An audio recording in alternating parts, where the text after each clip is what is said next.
Hello, আসসালামু আলাইকুম রহমতুল্লাহি ওবারাকাতু। আমি হলাম হুজাইফা নাফিস আহমেদ। এমন ঘটনা ঘটেছিল কিছুদিন আগে, ঘটনাটা বলতেও চাচ্ছি না, তো বলা লাগছে, এত বিপজ্জনক কাহিনী হয়েছে। কাহিনীটা হলো একটি লোক যে বিক্রি করে একটি ফুচকা। তার ফুচকা খেয়ে সবাই পেট ব্যথা করছে।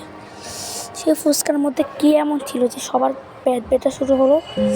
সে ফুচকার মধ্যে ছিল পেট ব্যথা করবে না সেরকম ওষুধ।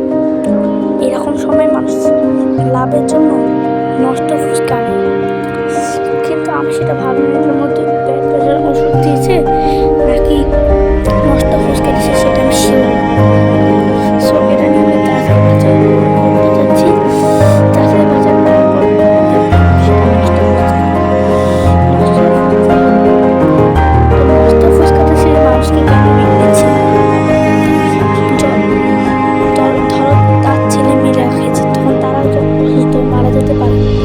মানুষ এটা কেন এমন করে? নিজের ভালোর জন্য অন্য কেমন কঠিন খাওয়া।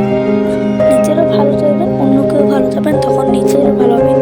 কিন্তু তার মতো আরেকটি ফুচকাওয়ালা ছিল, সে সবসময় নিজের ভালো ভাবতো,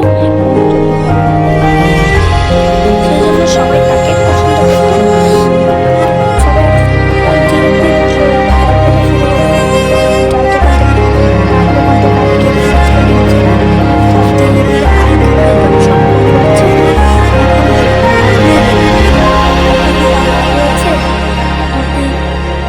নষ্ট হলো তার সব ব্যবসা।